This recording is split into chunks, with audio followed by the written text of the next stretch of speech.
and all the requirements that would create.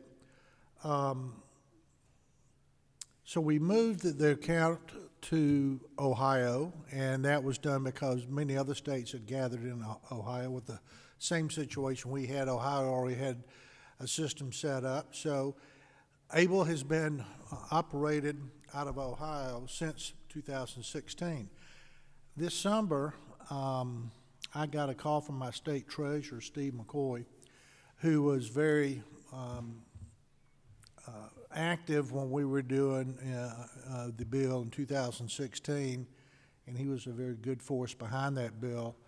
And he approached me with the idea of moving the 529A back to Georgia, combining it with our 529 higher education account, which is the Path to College account, and combining these boards with the caveat of putting the one disabled person on the board, as ABLE had at that time one, and then two other representatives on that board that had family-related disabilities. One of those people from Gainesville passed away. Another person moved out of the state, so we have one remaining presently on the ABLE board. So this will combine the two boards, and I'm going to let him speak more to that. But I think this is a very ingenious approach, and I really appreciate our treasurer looking at this. And we're going to have a number of speakers today. We're going to have two commissioners speak on this besides our state treasurer. So we may set a record today in a committee on the weight of our speakers. And I do appreciate, let me say, thank you for the time you're spending today with us in this important issue and matter. So no further ado, State Treasurer Steve McCall, would you come forward and speak?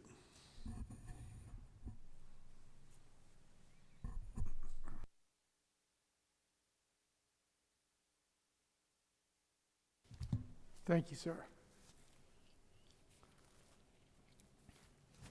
That is truly a pleasure. Chairman Hawkins, I appreciate you inviting me to speak. Appreciate you sponsoring this bill. You've been a champion for the ABLE program, as have many of you, and it's a pleasure and a privilege to be here.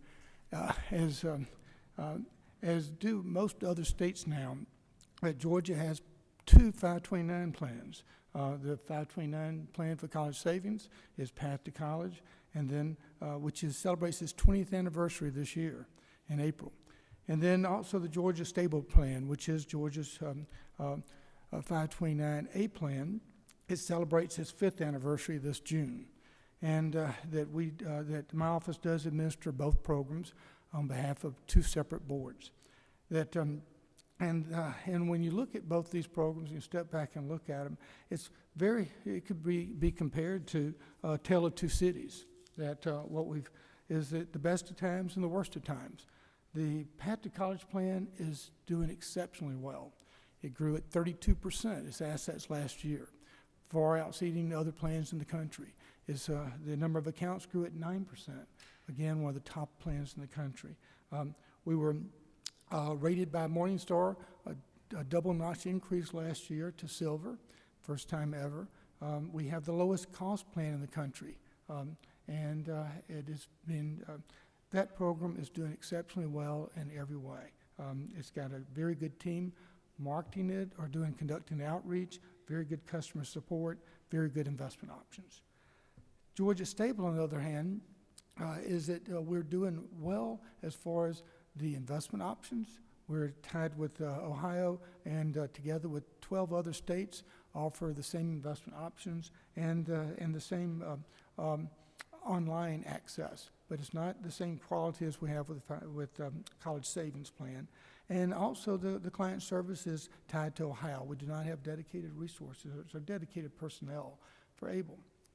So it is not well known. It is as far as the number of accounts that comparing the two from college savings plan, Path to College is at almost $4.5 billion, actually closing up 4.6, with 205,000 accounts.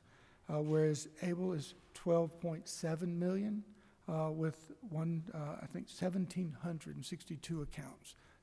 Now, again, the ABLE program is never going to be the same as the 529. There's not as many people who really qualify. However, we are not doing well compared to other peer states that we do not have the dedicated resources to it. Well, what this bill does is it will give us access to, or it gives us the ability to create operational efficiencies and to have some dedicated resources for the ABLE program. And that we studied all the other states to see those that were doing well, what was the difference? What could we do and improve ourselves on ABLE? We found that 17 other states have combined and they have the same board overseeing both programs.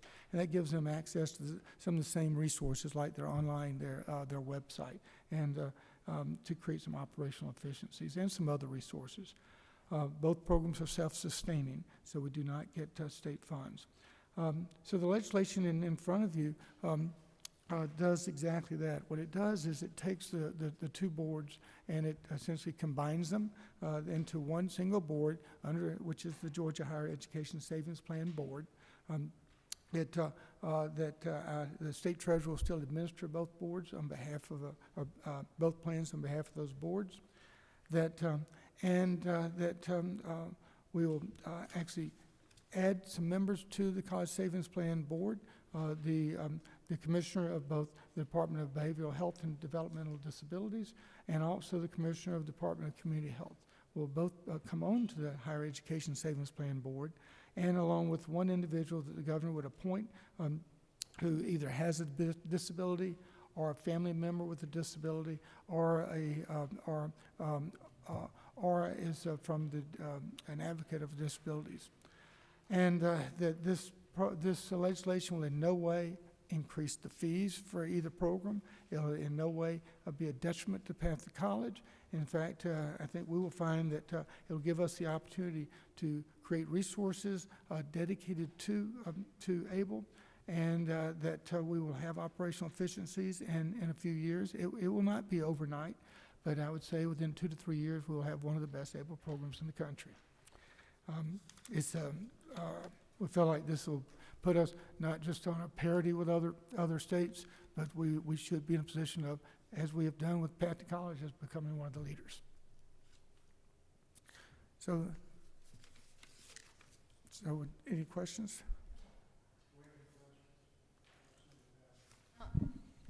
I'm not familiar with the Georgia Achieving a Better Life Experience. What exactly is that program? That is the ABLE program. Is it whereas the IRS has to approve, excuse me, in order for a tax-exempt savings plan, the IRS approved. There was 2 plans over the years. The 529 Act, which allows states to set up college savings plans, 529C it's called, where people can deposit money, open accounts, deposit money, and grow them tax-exempt, and then pull those dollars out to fund various expenses associated with college education. And that's been in existence since, I think, 1999, I believe, was when it was passed. Georgia's had its program effective now. This will be the 20th year. And then several years later, the IRS did, there's an act that expanded the 529 Act, a bill, and it expanded it to also have similar accounts that can be opened for families with individuals with disabilities. And that can be used for a myriad of any really approved expense approved by Social Security. And so both of them are college savings, or both of them are savings plan, tax-exempt savings plans. One of them is for college, and one of them is for families with individuals with disabilities. Now, actually, what's called the college savings plan over the years has been expanded to now it's not just for 4-year colleges or even grad schools. Actually, those funds in the 529 plan can be used for K through 12, for apprenticeship programs, for technical colleges, and so it's been expanded. The ABLE program is really determined by what are approved expenses by Social Security, but it is a very broad range of expenses that can be covered. So it allows you to invest the money, grow it tax exempt until you pull it down. And under ABLE, it does not impact the amount that can be held by a person and continue to receive Social Security benefits. Well, these two things are funded differently? They're self-sustaining. There is that the account holders, there are fees that will be that are paid from the investment options that when you open an account, that funds the expenses of operating the program.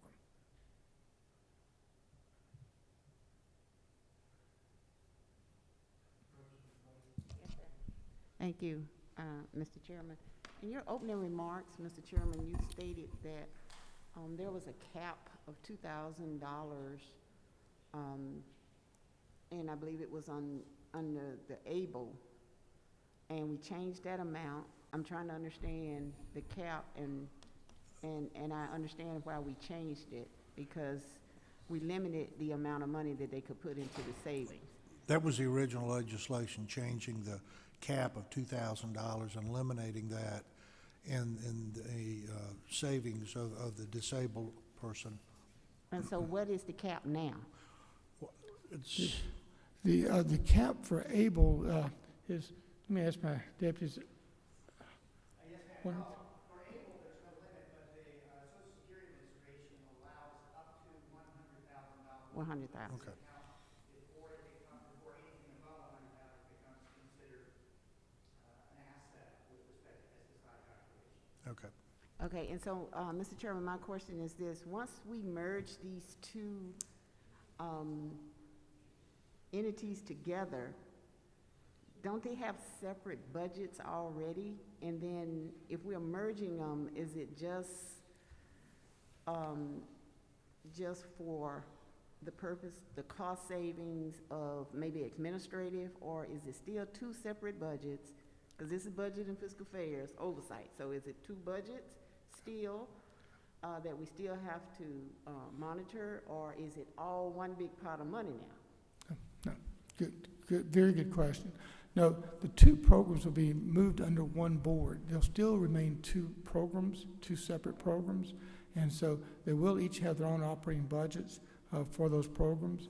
There will be efficiencies, such as with the website. Over time, we can have one website that'll actually support both programs, so we don't have to support two separate websites. Same on an individual who can be available to actually assist families with disabilities, just as they're able to assist families who are saving for college. They're operational efficiencies, but it'll be two programs, completely separate programs reporting to the same board. One final question, Mr. Yes, Chairman. ma'am. Sure. So, Mr. Carmen, how does the board work? Sounds like we're gonna have a really huge board now, and so everything goes for both of these programs goes through this one board for approval. Right now, they're two separate boards. There's a Higher Education Savings Plan Board, it meets, and then there's a ABLE Board, which is ABLE Corporation Board, it meets. This will move it and have the same members, or really the members of running both programs. The members of that board will operate both programs. Okay, thank you. Representative Fry. Thank you, Mr. Chair. Thank you, Mr. Treasurer. This is good. You answered all the questions that I had written down during your presentation. So just to clarify, though, let me see. The fees are lowered. We're saving folks money, saving the state money, saving all across the board, and this is the best thing that we can do for the disabled folks and families that invest into the ABLE program. Is that correct? One thing that they said, the fees lowered, this will not necessarily lower fees. In fact, this will be neutral to fees. What it'll do is create some operational efficiencies, allowing us to conduct more outreach and assist more families, but it will not impact the fees for either college savings or ABLE. Thank you for the clarification. Follow-up? Yes. On lines 137 to 140, it talks about Section 7. It's marked out where it's required to collect the fees and charges to cover the administration costs. It continues this, in another section is both programs that allows the board to set the guidelines, and so it'll continue to operate the way it is. Gotcha. Good question. No, thank you so much for your work. I appreciate this. Thank you. We have a question online from Representative Wilkinson. Thank you. Can you hear me? Yeah. Okay, 2 quick questions. Thank you for this bill. I guess on line 26, make sure I'm dual tasking. I guess disability is defined what, by Social Security, meaning mental or physical? Is that correct? Yes. I'm sorry, did you say Yes, yes? sir. Yes. Okay, and this may be for legislative council as far as the bill itself, if they're in there. On line 47, we changed the definition of the board to mean the board of the Georgia Higher Education Savings Plan instead of Georgia Able. And then when you get to line 80, we abolished that board on the effective date of this act. So I'm just curious if we need line 47 changed. If we just need to leave line 47 the way it is. That would be a question for the legislative council. They advised me that this would be one board. The way it's worded, that they're comparable. It's the single board, which operates both programs. It's a very good question, but it's really a legal question. And I can't tell if they're there or not. I'm sorry. Mr. Chairman, is legislative Yes. council there? Or I'm sorry, repeat that? line 47, we Right. changed the definition to basically say it's a we changed the definition of the board to say, let me get back there, that it's the Georgia Higher Education Savings Plan, Correct. which, however, on line 80, we abolish the board as defined in line 47. So I'm just curious if legislative council can take a look at that and determine if we need to make that change on 47. I don't think we need to make that change on 47 from what I've read in the rest of the bill, but I'll defer to them. I just wanted to highlight that on line 80, we're abolishing the board as defined by the Georgia Higher Education Savings Plan. Well, what And I apologize on it's that saying there. is that the able board will cease to exist. So essentially what it's saying legally is its function will now be taken up under the Georgia Higher Education Savings, well, that board. The Georgia Higher Education Savings Plan Board. So essentially, you've got one board that's gonna run 2 agencies. Does that make sense to you? I agree with that premise. I'm just saying that we don't need to change 47. Right. So, and I apologize for not being there, but I would say do not change 47, the definition, because once we change the definition to the Higher Education Savings Board, we then turn around and abolish it. I agree with the bill and I agree with the premise. I just don't know if we need to make that change on 47. Okay. It may be somewhere else in the document, but take a look at that and see if it abolishes the board. Because that's the only place we really use the board defined that I can see.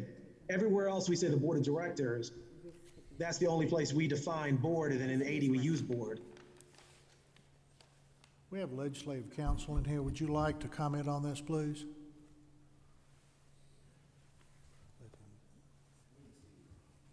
Hit your button. There you go.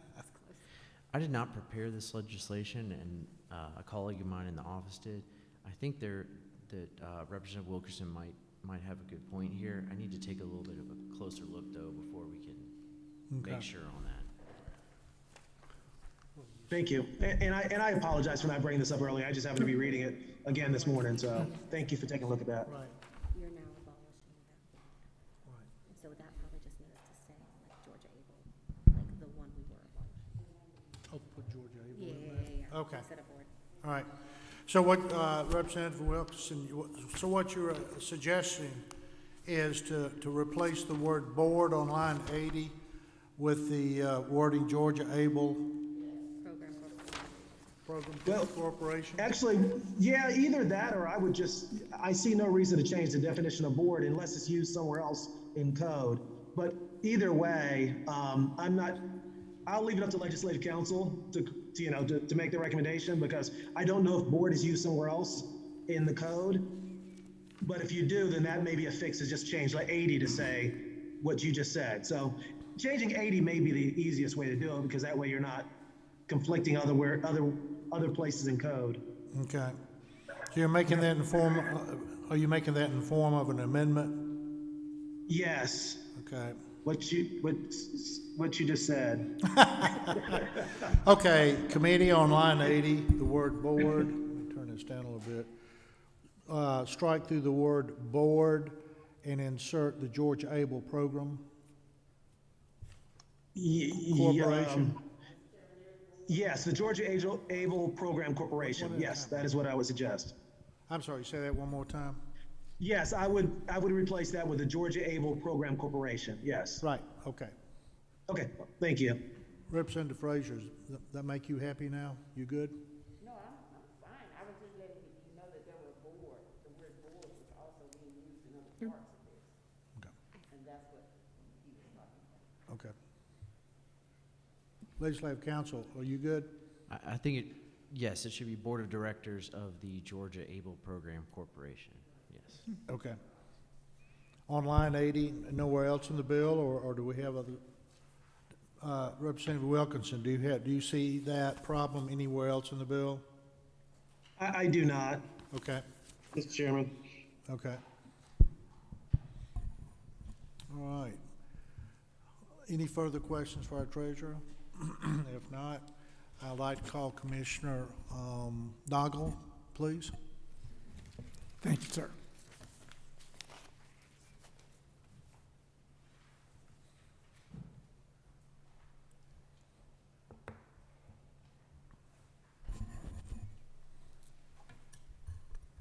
Good afternoon, Mr. Chairman, members of the committee. Thank you for the opportunity to be here today to speak to this bill.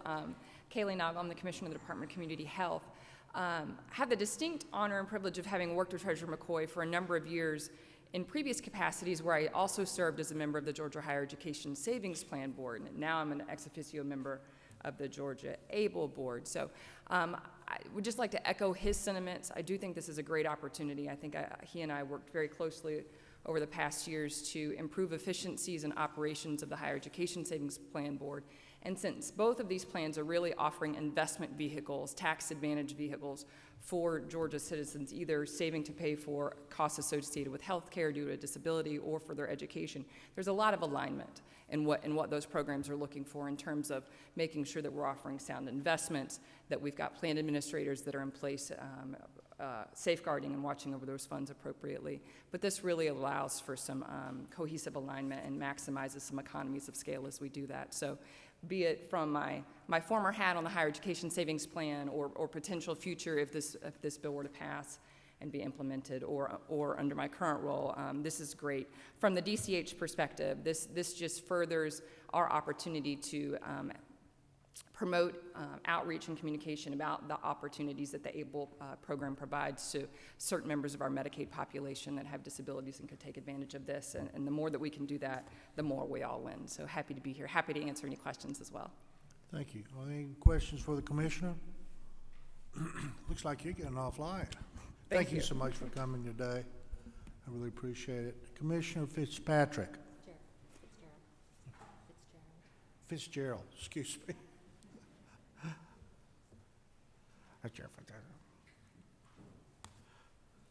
Judy.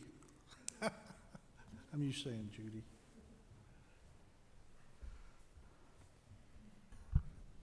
Good afternoon, Mr. Chairman. Thank you. Members of the committee, pleasure to follow Commissioner Noggle and have an opportunity to speak on behalf of this bill, which is not something normally commissioners have an opportunity to do. It's my distinct pleasure. You've heard a lot about the operational efficiencies to be achieved. I think those are real and meaningful. What I'm here to really underscore is the opportunity for individuals and families with disabilities. And what we haven't made mention of yet, one of the one of the problems that we're trying to solve, that's how we like to look at things, right? If we're doing something different, what problem are we trying to solve? The practical reality is we have this fabulous ABLE program, but it is highly underutilized. The penetration rate has been low, and quite frankly, and I want to thank the treasurer and his team who give us very detailed analysis of our performance compared to other states. And what we found in Georgia is that in comparison to other states who started their ABLE programs around the same time, other states were moving faster to enroll people into the ABLE program. It's a fantastic opportunity. We want to do everything we can to make individuals with disabilities or their families who may be enrolling, giving them the opportunity to do so. So what attaching to the 529, my word, really allows, we think, for much greater visibility and awareness and outreach to families to let them know, right alongside this very successful 529 program, we have the opportunity for the same kind of investment protection for individuals with disabilities. And what we know now, out of the number that Treasurer McCoy mentioned, we're particularly interested at the Department of Behavioral Health and Developmental Disabilities because a large number of the individuals who are currently enrolled, in fact, are individuals and families who have intellectual and developmental disabilities, probably around 70% of the currently enrolled individuals. We would love to see this number accelerate and really bring to individuals and families the opportunity for tax-free savings or expenditures that would enable more independent living. And that's really the goal of everything we're doing. So again, I'm just here to support and say this is a terrific opportunity. Mr. Chairman, thank you for your leadership, and I really want to acknowledge Treasurer McCoy's just really adept at understanding how these programs work and then bringing together for a single board. Again, the ultimate bottom line here is being able to help individuals with disabilities and their families. I'm happy to answer any questions. Thank you very much. Any questions for the commissioner? Seems like you got off easy too. But thank you so much. That doesn't often happen when I'm right here, so thank you. Thank you so much for your time today. And again, I'd like to thank our treasurer. I don't believe I did that, for bringing this legislation forward and speaking today. Do I hear a motion on the bill?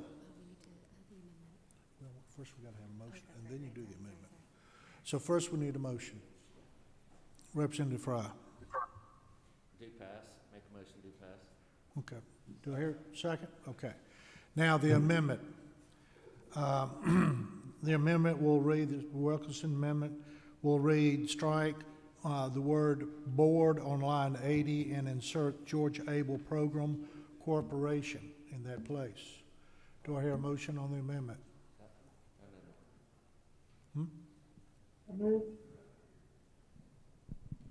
Yeah. I believe Legislative Council wants to include the word Board of Directors of the Georgia Able. Is that correct? Okay, I'm sorry, I didn't hear that. Do you want to include that also? Yes, it would read, Yes. instead of the words such board, it would just read the Board of Directors of the Georgia Able Program Corporation. Board of Directors of the Georgia Able Program Corporation? Yes. Okay. So essentially the equivalent of the definition that is being changed. Okay. Thank you. Thank you, Representative Fry. I did not hear that. Okay, do I hear a motion on the amendment? Second? Okay. So we're voting, let's vote on the amendment. All those in favor say aye. All those all those opposed? Okay, amendment passed. Now back to the main bill. All those in favor of look at my own bill number here. 1008. All those in favor say aye as amended. Aye. All those against? All right, bill passes. Thank you, sir.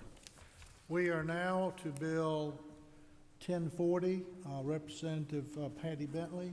This is a hearing only. You do have some amendments that she has brought to the bill. go ahead and hear your bill. Okay. Thank you, Mr. Chairman and committee members. I bring to you this afternoon House Bill 1040, which requires renewed contracts between the Department of Human Services and Community Actions agencies to be fully executed by each member of the Board of Directors of an Community Action agency for any contract on or after October 1st, 2022. Contracts shall only be offered by DHS if a community action agency has submitted a current IRS form and audit reports to the Georgia Department of Audits and Accounts.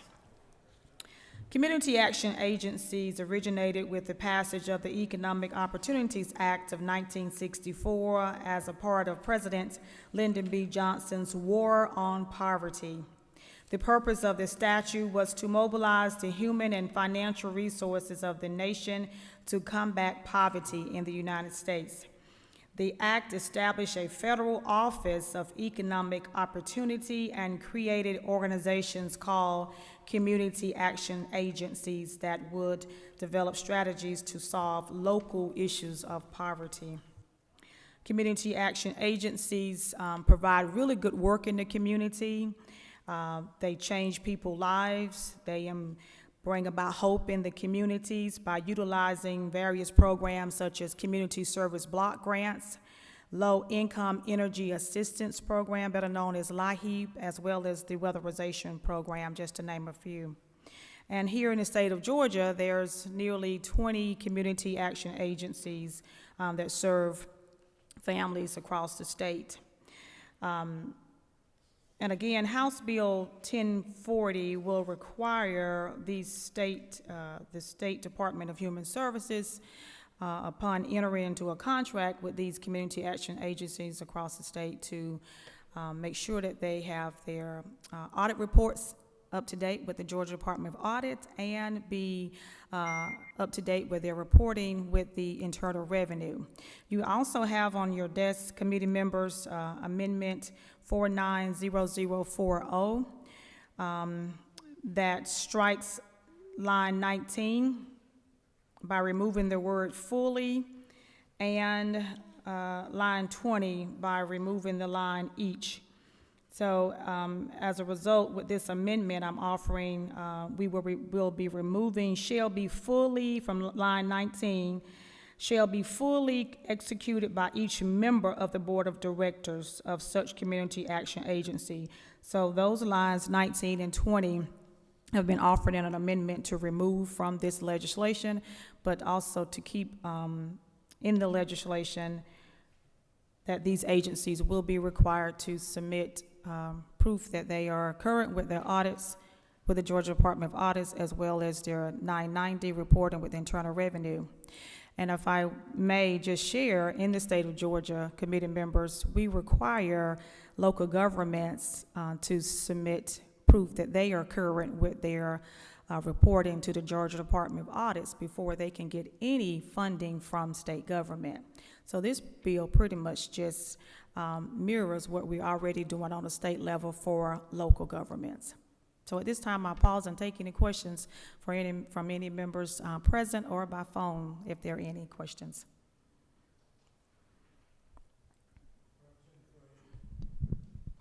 Thank you, Mr. Chairman. Thank you, Representative Bennett, for bringing this legislation. And as you were explaining it, I had some concerns, and I just need you to clarify them, because there's a reason why you're bringing forth this legislation. So evidently we have some community action agencies that are not administratively doing their job correctly, and so we need to either put it on another auspice, or we need to make sure that they are providing the reports that are due. And am I close to what you are insinuating, or is it proof that we do have agencies that are not abiding by the rules and regulations? And now that, and I'm not asking you to name any agencies.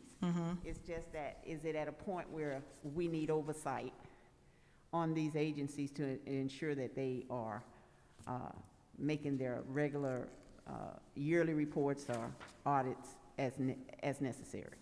Yes, Representative Frazier, yes, we do need oversight. And currently, when a community action agency, and we have representatives from Department of Human Services here too, that can also speak on the bill, but currently in the state of Georgia, when the Department of Human Services enter into a contract with the local community action agencies, it is not a requirement that they show proof that they are current with their audits. There's not a requirement that they have to show proof that they are current with their 990 reporting to the Internal Revenue.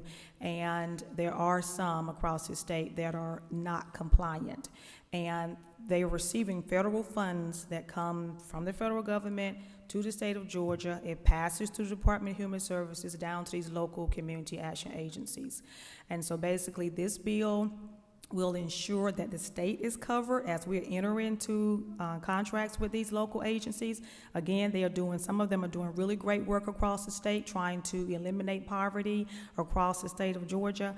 But there are some concerns in some areas, and I just think this bill will help ensure that we as a state are covered, because we are now entering into a contract with them to utilize these federal funds to do the work in the community, but also to make sure that they are compliant with federal reporting, with 990 to IRS and Georgia Department of Audits. One final question, Mr. Chairman, and is that a requirement already? It's not. Okay, so your legislation will create that? Yes. All right, thank you. Yes, ma'am. Thank you for the question. Online, Representative Hutchinson. Thank you, Mr. Chair. And Representative Bentley and I spoke right before this hearing. My question is more for the representatives from DHS. Is there any way I can address my questions to them directly? DHS, would you like to come forward?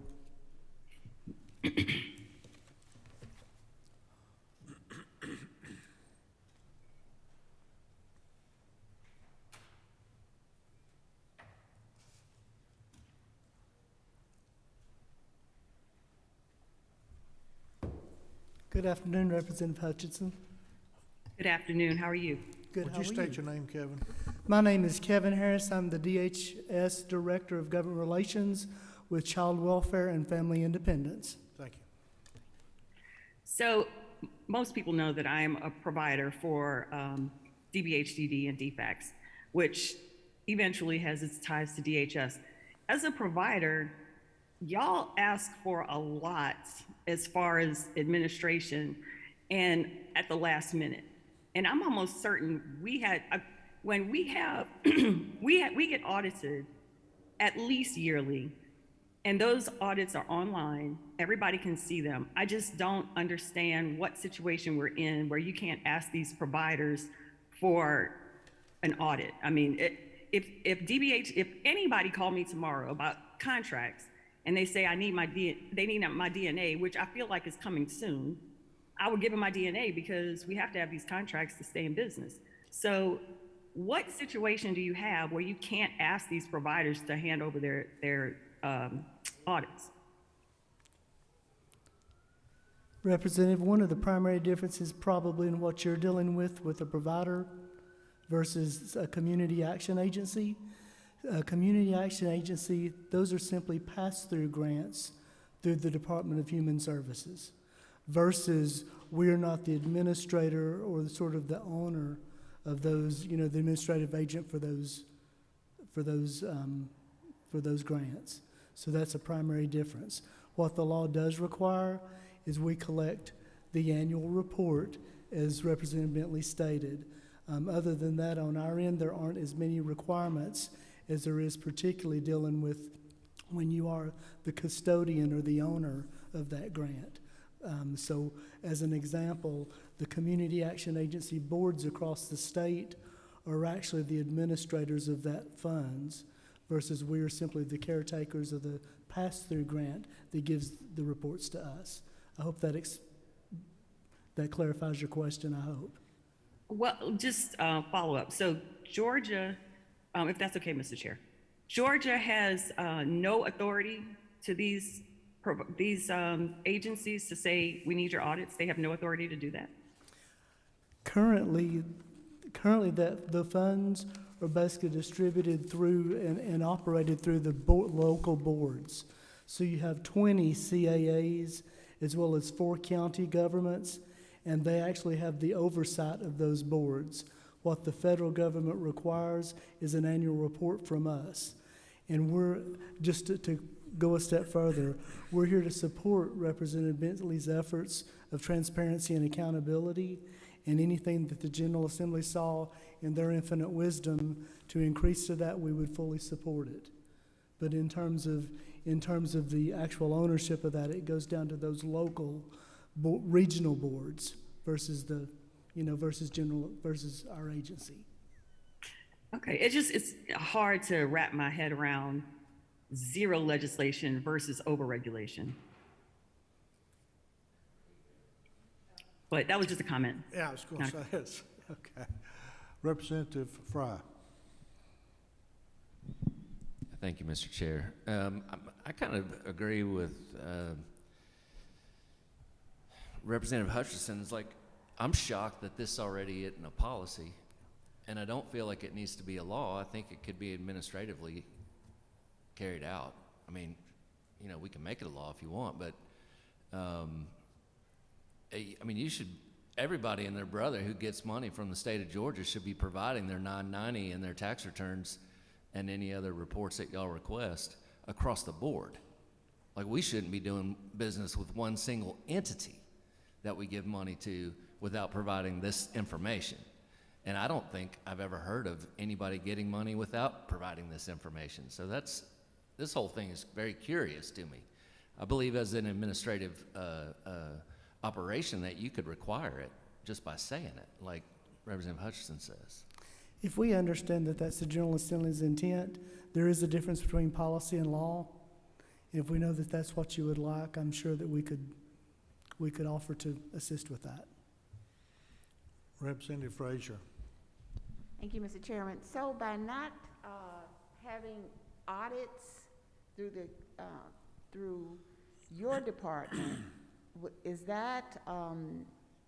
is funds reduced, federal dollars reduced, because you do not have the backup paperwork for the money you have distributed on a yearly basis? Because I'm looking at this, if you can't give accountability for distributing these funds to all of these local agencies, and then the federal government is asking you for your audit, and you can't provide it, so what circumstances are you in now?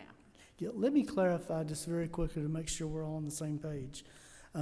Each of these entities are audited, but they're audited from their local governing boards. So basically you have 20 different audits. We have copies of those generally for most of these entities. So when an audit is prepared, generally they send them to us. I think the concern of the representative is all those don't always do that. I think that is her concern. Is that correct, Representative Bentley? And not, Mr. Chairman, I'm sorry. Go ahead. How can they not do that? The federal law requires the audit. The audit generally goes to that governing board, not to us. Generally as a courtesy copy, or basically as a courtesy, they forward that to us. I don't think what we're talking about is there's 20 of them, and you may be talking about a small, slim minority, maybe one, possibly two of these that are having any issues at all with this concern. Representative Houston. Isn't it not true that we've been working on this for years and gotten nowhere? And this is Representative Bentley's trying to get something done. I was just talking to Russ Goodman, and I had to go out and get a 4-H picture. And most people don't even know they got a community action board in their county. And I live in a real, they don't even know anything about it or what they do. And they're getting a lot of money, and we want it to go to the people.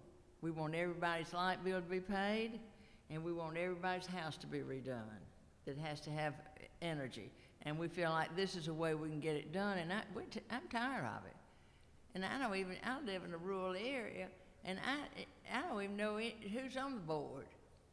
And you don't know anything about it till they put something in the paper, and then people go down there to get their light done, and they said the money's all gone. Well, where'd the money go to?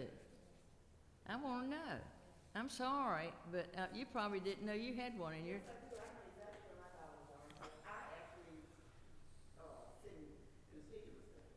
You do what now? I send constituents to where the money is, especially for the weatherization. Yeah. And yes, ma'am, I do. But ours is gone just like that. I don't know what... And, well, and I think they contract with a group, and I don't know who, we want to send an RFP in, or whatever you call it, and we just trying to do some accountability. If y'all got a better way to make them accountable, let us know. Representative Fry, are you still there? I think he is. Thank you, Mr. Chair. No, I agree with this 100%. I think you just say like, hey, if these guys aren't complying with the rules that you set out as a department, then you don't get money, right? That's what we're saying here, I think. That's what we're saying, that they are not, just as we require for local cities and counties, they must be current with their audit reporting to the Georgia Department of Audit before they get any state funding. The same should apply for these community action agencies who are getting millions of dollars annually passing right on through to them. And they are not required to be current with their audits, and they are not required right now to be current with internal revenue. Follow up. Right. So this is a good bill. Thank you for explaining it. Thank you for your time on this.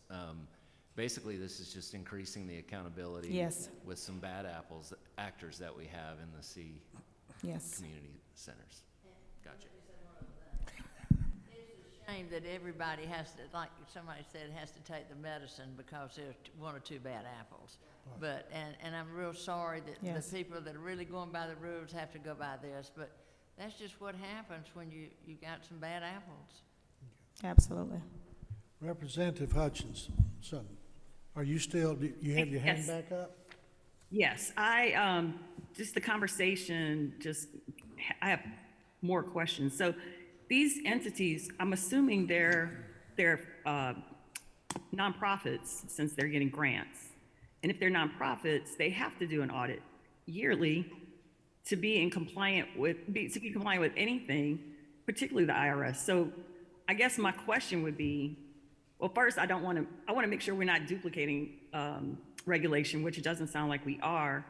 But the same question is Representative Fry. I mean, how are they doing business in Georgia without all this? Because, like I said, most providers that I know of in my large community, they can't, step on a crack on the sidewalk without having their contracts canceled.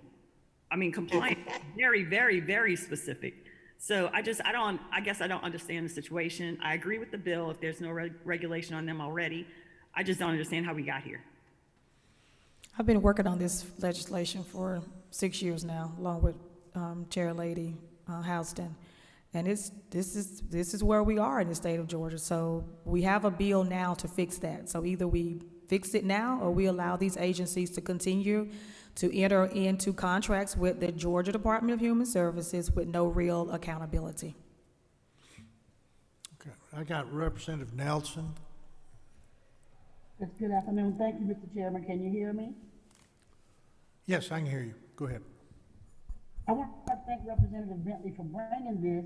And me as being a retiree of the federal government, and it was a policy that we had, and we should be doing it everywhere, including state.